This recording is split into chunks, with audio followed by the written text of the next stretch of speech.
Welcome guys, कैसे हैं? आशा है अच्छी होंगी। तो सी प्रोग्रामिंग में आज जो टॉपिक मैं आपको पढ़ाने वाला हूँ काफ़ी इंपॉर्टेंट टॉपिक है। अक्सर एग्जाम में या क्वेश्चन में आपसे पूछ लिया जाता है इस टॉपिक के बारे में कि सी प्रोग्रामिंग में मैक्रो क्या होता है, या सी प्रोग्रामिंग में सिंबलिक कांस्टेंट क्या होते हैं, या फिर क्वेश्चन पलट के भी पूछा जा सकता है कि what is macro in C, या फिर what is symbolic constant in C. तो ये बारीकी से समझते हैं इस वीडियो में, तो इसमें तक बने रहिएगा। नमस्कार साथियों, मेरा नाम है मनोज कुमार और आप देख रहे हैं कंप्यूटर ज्ञान गुरु चैनल। तो चलिए सीख लेते हैं। तो देखिए, इस टॉपिक के ऊपर एग्जाम में क्वेश्चन घुमा फिरा के पूछ लिए जाते हैं, तो इसको थोड़ा सा ध्यान से समझना।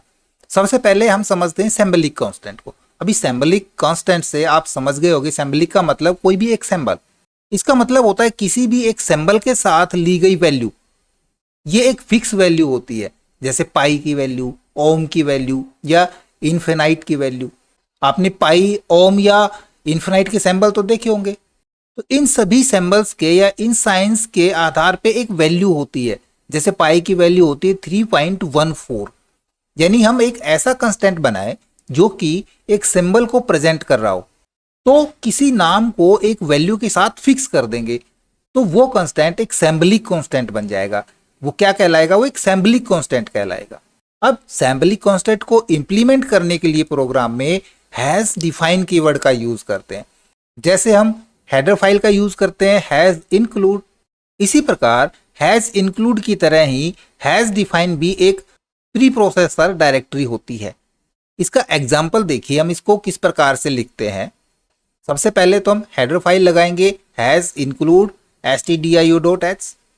इसके बाद दूसरी कोई हेडर फाइल लगाना चाह रहे हैं वो लगा सकते हैं। फिर हम यूज करेंगे हैज डिफाइन को, और हम मान लीजिए एक सिंबलिक वैल्यू ले रहे हैं पाई को, तो उसके लिए हम लिखेंगे पी आई और उसकी वैल्यू। तो इसका जो डिफाइन करने का तरीका है वो बिल्कुल आराम से देखिए। हमने किया हैज डिफाइन स्पेस सिंबल और स्पेस वैल्यू। इसके बाद कोई सेमीकोलन नहीं आएगा, इसमें कोई इक्वल साइन नहीं आएगा। यही तरीका है हैज डिफाइन को लिखने का। अब इस प्रोग्राम को हम पूरा करें कि मैं कोई भी एक वैल्यू कैलकुलेट करना चाह रहा हूं कि पाई की वैल्यू दे करके मैं एक सर्कल का एरिया निकालना चाह रहा हूं, सर्कल का एरिया कैलकुलेट करना चाह रहा हूं। तो हमने लिख दिया यहाँ पे हैज डिफाइन सिंबलिक कांस्टेंट, हमने लिया पी आई और इसकी वैल्यू डाल ली 3.14। मेन फंक्शन स्टार्ट करेंगे इंट मेन के साथ, और यहाँ पे देखो पाई की जो वैल्यू है वो डेसिमल में होती है, तो हम यहाँ पे वेरिएबल लेंगे फ्लोट में। ठीक है, तो हम यहाँ पे फ्लोट ले लेंगे, आर नाम का वेरिएबल ले लेते हैं, और एक हमने कैलकुलेट कराना है एरिया, तो एरिया नाम का वेरिएबल ले लेते हैं। प्रिंट एफ के अंदर कोई भी एक नंबर लेंगे इनपुट से, एंटर रेडियस, कोई भी नंबर डाल देगा, रेडियस वहाँ पे डालेगा, उसको स्कैन करा लेंगे। फ्लोट वैल्यू है तो प्रतिशत एफ के अंदर किसकी वैल्यू? आर की वैल्यू, क्योंकि जो भी यूजर इनपुट दे रहा है वो आर के अंदर दे रहा है, तो आर को हम प्रतिशत एफ में स्टोर करा लेंगे। फिर प्रिंट एफ करेंगे ये देखने के लिए कि पाई की वैल्यू हमारी कितनी हमने असाइन करी है। ये आप लाइन लिखना चाहें लिख सकते हैं, मैंने इसलिए लिखी है ताकि हम ये जान सके कि पाई में हमने क्या वैल्यू स्टोर करी है। तो हमने उसी को प्रिंट करा लिया, पाई को ही। हमने पाई इक्वल प्रतिशत एफ और इसके अंदर पाई की वैल्यू डाल दी। पाई की कितनी डाल ली हमने? डिफाइन के अंदर पाई की 3.14 डाल ली। ठीक है, इसका इतना महत्व नहीं है, सिर्फ हमने आउटपुट में देखने के लिए कि हमने क्या डाला था पाई के अंदर।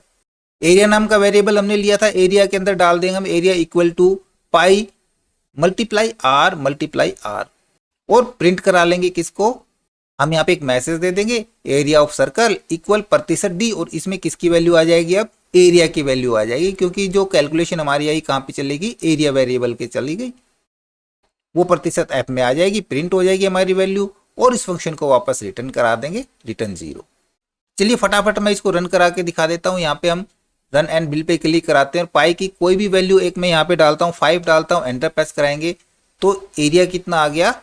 पहले तो पाई का दिखा दिया 3.14 जो मैंने यहाँ पे प्रिंट लिया था, पाई की वैल्यू हमने ये डिफाइन करी थी, और एरिया आ गया इसका 78.5000।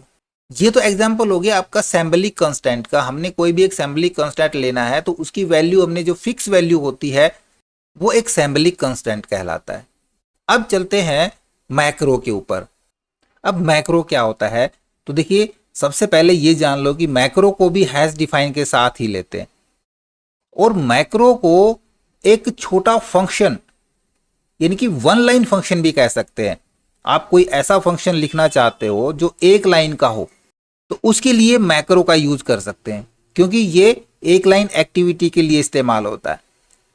अभी तक आपने फंक्शन सीखे थे, मल्टीपल लाइन के फंक्शन होते हैं, लेकिन जहां पे हमने वन लाइन एक्टिविटी यूज करनी है फंक्शन के अंदर, तब हम मैक्रो फंक्शन का यूज करेंगे। ये फंक्शन नहीं, ये मैक्रो ही कहलाएगा, हैश डिफाइन। तो इसको हम किस प्रकार से लिखेंगे, उसी प्रकार से हम करेंगे इंक्लूड stdio.h, डिफाइन कराएंगे कोई भी एक नाम और मैक्रो। क्या काम करेगा वो मैक्रो है ना, वो काम हम यहाँ पे देंगे फंक्शन। तो एक ही लाइन में देखो हमने किस प्रकार से डिफाइन किया। सबसे पहले हैश डिफाइन स्पेस, मैक्रो का नाम डिक्लेयर किया स्क्वायर, कुछ भी नाम दे सकते हैं हम यहाँ पे, स्क्वायर, एचक्यू, जो नाम देना चाहें आप उस मैक्रो का नाम दे सकते हैं। और इसके अंदर एक आर्गुमेंट लिया आर नाम का। अब देखिए मैंने एक ही आर्गुमेंट दिया है, मैं यहाँ पे कैलकुलेट कराना चाह रहा हूँ स्क्वायर, किसी भी एक वैल्यू का स्क्वायर हमने निकालना है, तो उसके लिए आगे फंक्शन बना दिया आर मल्टीप्लाई आर, यानी कि जो भी वैल्यू यहाँ पे आएगी, हमने मान लीजिए 5 लिया है, तो 5 गुना 5 कितना स्क्वायर हो जाएगा, 25 हो गया। ठीक है, तो ये एक ही लाइन का फंक्शन डिक्लेयर हो गया। अब जब भी हमने इसको कॉल कराना होगा तो इस मैक्रो को कॉल करा लेंगे। आगे हम मेन फंक्शन स्टार्ट करते, इंटीजर टाइप की वैल्यू हम ले लेते, इंटीजर मेन स्टार्ट किया हमने, और एक इंटीजर ले लिया आर नाम का। यहाँ पे आप जरूरी नहीं है आर ले, यहाँ पे कोई भी वेरिएबल डिक्लेयर कर सकते हैं। मैंने आर ले लिया ताकि एक ही हमारा बना रहे। यदि मैं यहाँ पे करा देता हूँ ए, तो एक ए नाम का इंटीजर टाइप का वेरिएबल हो गया। प्रिंट एफ के अंदर हम एंटर्स ले लेंगे यूजर से कोई भी एक नंबर कि जिसका स्क्वायर निकालना है। ठीक है, वो यूजर इनपुट देगा, वो इनपुट कहाँ पे, ए के अंदर है ना। स्कैन एफ करा लेंगे हम किसके थ्रू, ये आएगा यहाँ पे प्रतिशत डी के अंदर ए के अंदर जो नंबर है वो हमने प्रतिशत डी में स्टोर करा लिया, क्योंकि अब देखो ए नाम का वेरिएबल हमने लिया है तो यहाँ पे ए करना पड़ेगा। पहले आर था तो आर ले लिया था हमने, बस सीधा प्रिंट करा लेंगे प्रिंट एफ लाइन ब्रेक के साथ, स्क्वायर इक्वल कितना स्क्वायर आया, प्रतिशत डी स्क्वायर आएगा। और प्रतिशत डी के अंदर हमने किसकी वैल्यू लेनी है, उसके अंदर लेनी है हमने स्क्वायर। यहाँ पे देखो जो मैक्रो हमने किया है, लिया है, उस मैक्रो को हम यहाँ पे लेंगे, ना कि इस वेरिएबल को, और इस मैक्रो के अंदर इस ए की वैल्यू को ले लेंगे। ठीक है ना।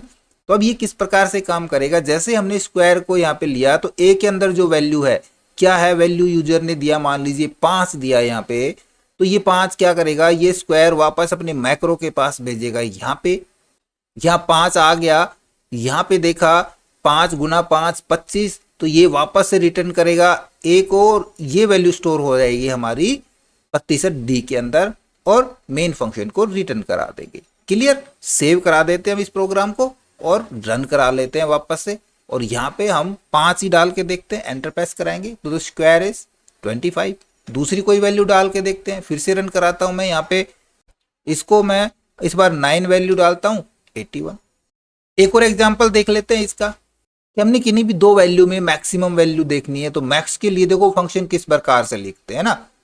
हम यूजर से इनपुट लेंगे, कोई भी 2 इनपुट ले लिया, चेक कराएंगे ए बड़ा है या बी बड़ा है, फिर प्रिंट किसको कराना है, तो कम से कम 3 से 4 लाइनें फंक्शन के अंदर लिखी जाएंगी। बट यहाँ पे देखो डिफाइन के अंदर क्या लिखा है, डिफाइन मैक्स 2 वेरिएबल, यहाँ पे 2 आर्गुमेंट ले लिए ए और बी, क्योंकि 2 वैल्यू कम से कम होनी चाहिए ना, हमने एक देखना कि कौन सी वैल्यू बड़ी है, तो 2 तो कम से कम होंगी, 3 ले सकते हैं, 4 ले सकते हैं। और फंक्शन के अंदर यहाँ पे देखो हमने यूज किया है टर्नरी ऑपरेटर का, या इसको कंडीशनल ऑपरेटर भी कह सकते हैं, कि ए ग्रेटर देन बी, यदि ए बी से बड़ा है तो या तो ए प्रिंट हो जाए या बी प्रिंट हो जाए। सिंपल सा था। टर्नरी ऑपरेटर को अच्छे से सीखना है तो आप हमारे प्रीवियस वीडियो जरूर देखें। उसी प्रकार से मेन फंक्शन स्टार्ट करेंगे इंटीजर के साथ।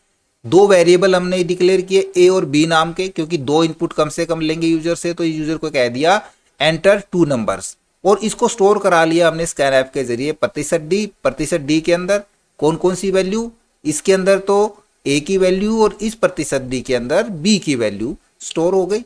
अब मान लीजिए यूजर ने 2 नंबर दिए हैं 6 और 7, तो ए के अंदर 6 है और बी के अंदर 7 है। प्रिंट एफ करा लेंगे लाइन ब्रेक के साथ मैक्स इक्वल प्रतिशत डी, और इसमें किसकी वैल्यू आ जाएगी, इसमें मैक्स फंक्शन की वैल्यू आ जाएगी। मैक्स क्या है, एक मैक्रो डिक्लेयर किया हमने यहाँ पे ना, मैक्रो डिफाइन किया मैक्स, तो मैक्स को यहाँ पे लेंगे और मैक्स के अंदर ये दोनों ए और बी की वैल्यू ए के अंदर 6 है, बी के अंदर 7 है, या मान ले ए के अंदर 5 है और बी के अंदर 4 है, तो कोई भी नंबर हो सकते हैं, हम 6-7 ही मान के चलते हैं। ये क्या करेगा, मैक्स फंक्शन सीधा अपने पास जाएगा, अपने फंक्शन के पास, यहाँ पे मैक्स फंक्शन है और ये इसकी कैलकुलेशन है। A greater than B, A B से बड़ा है नहीं है, तो या तो ए प्रिंट हो जाए या बी प्रिंट हो जाए, तो जो भी बड़ा होगा तो उनमें से क्या प्रिंट हो जाएगा, वो बता देगा मैक्सिमम वैल्यू किसकी है। ये वापस से यहाँ पे रिटर्न करा देगा और ये वैल्यू स्टोर हो रही है प्रतिशत डी के अंदर, रिटर्न करा देगी मेन फंक्शंस को। चलो इसी को भी मैं सेव करा लेता हूँ, रन करा के दिखाता हूँ आपको। फिर से यहाँ पे रन कराते हैं, हम दो वैल्यू वही डालते हैं, पहले 6 डालता हूँ और अब 7 डालता हूँ, एंटर प्रेस करा लेंगे तो मैक्सिमम इज 7 क्योंकि हमारा बी बड़ा है।